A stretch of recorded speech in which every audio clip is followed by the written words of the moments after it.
ഇരുട്ട് പതിയെ മായാൻ തുടങ്ങി. അർജുൻ്റെ കണ്ണുകൾ മെല്ലെ തുറന്നു.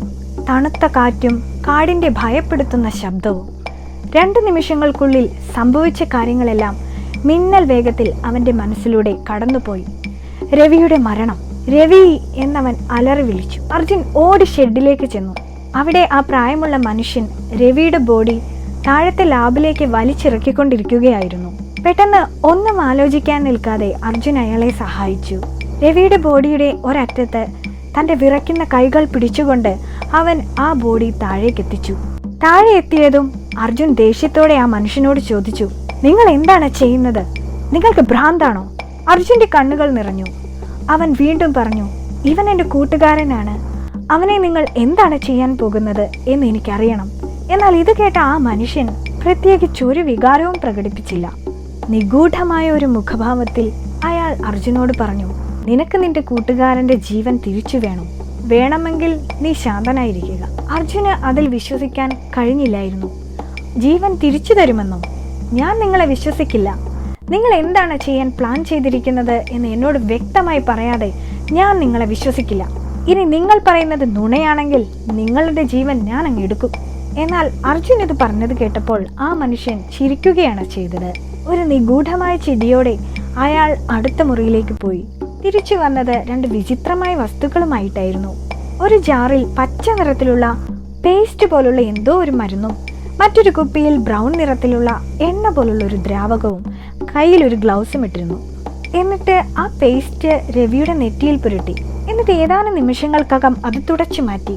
അതിനുശേഷം ആ ബ്രൗൺ നിറത്തിലുള്ള എണ്ണ രവിയുടെ ശരീരത്തിലാകെ തേച്ചു പിടിപ്പിച്ചു. വീണ്ടും അയാൾ അകത്തേക്ക് പോയി ഒരു വെള്ള തുണിയുമായി വന്നു. രവിയുടെ ബോഡി ആ വെളുത്ത തുണിയിൽ പൊതിഞ്ഞു. എന്നിട്ട് അവനെ അകത്തെ മുറിയിലേക്ക് കൊണ്ടുപോയി അവിടെ കിടത്തി.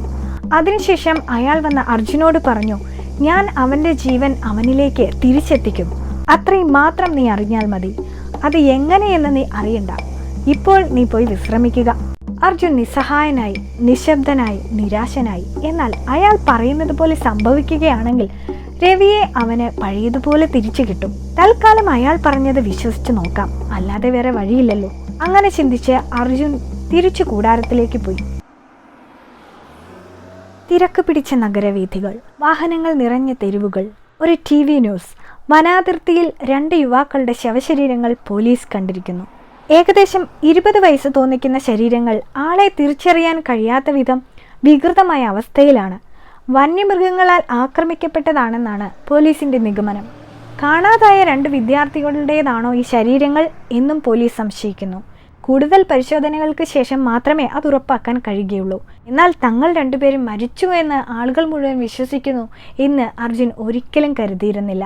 ദിവസങ്ങൾ കഴിയുന്തോറും അർജുന് ആ ഷെഡിലും ലാബിലും കൂടുതൽ സ്വാതന്ത്ര്യം ലഭിച്ചു. അർജുന് ആ വയസ്സനായ മനുഷ്യനോട് അയാളുടെ പേര് ചോദിച്ചപ്പോൾ ഇതുവരെ അയാൾ ഒന്നും പറഞ്ഞിരുന്നില്ല. എന്നാൽ ഒരു ദിവസം തന്നെ ബാബ എന്ന് വിളിക്കാൻ അർജുനോട് അയാൾ പറഞ്ഞു. അങ്ങനെ ഒരു ദിവസം അർജുൻ ആ ഷെഡിൽ ചെന്നപ്പോഴാണ് അവിടെ ഒരു കലണ്ടർ അവൻ്റെ ശ്രദ്ധയിൽപ്പെടുന്നത്. അത് ഒരു വലിയ ബുക്ക് പോലെയായിരുന്നു. കഴിഞ്ഞ 100 വർഷത്തെ കലണ്ടർ അതിലുണ്ടായിരുന്നു. കഴിഞ്ഞുപോയ എല്ലാ ദിവസങ്ങളും അതിൽ വട്ടത്തിൽ വരച്ചിരുന്നു. സത്യത്തിൽ അതൊരു നല്ല ഐഡിയ ആണല്ലോ. അല്ലെങ്കിൽ ഈ കാട്ടിൽ എങ്ങനെയാണ് ദിവസങ്ങൾ കടന്നു പോകുന്നത് അയാൾ അറിയുന്നത്. അർജുൻ്റെ കണക്കുകൂട്ടലിൽ ഇന്നത്തെ ദിവസം ഏപ്രിൽ 23 അവൻ വന്ന ദിവസങ്ങൾ വെച്ച് കണക്കുകൂട്ടുമ്പോൾ 2 ആഴ്ചയായി. മെയ് 19 അവർ ടൂറിന് വന്നത്. ബാബ അടയാളപ്പെടുത്തിയിരിക്കുന്നത് ഏപ്രിൽ 23 എന്ന് നോക്കിയപ്പോൾ ബാബ അടയാളപ്പെടുത്തിയിരിക്കുന്നത് മെയ് 7 അയാൾക്ക് തെറ്റിപ്പോയിട്ടുണ്ടല്ലോ. അല്ലെങ്കിലും ആ സന്യാസി ഇവിടെ ഈ കാട്ടിൽ കിടന്ന് എങ്ങനെ അറിയാനാണ് ദിവസങ്ങൾ കറക്റ്റായിട്ട്?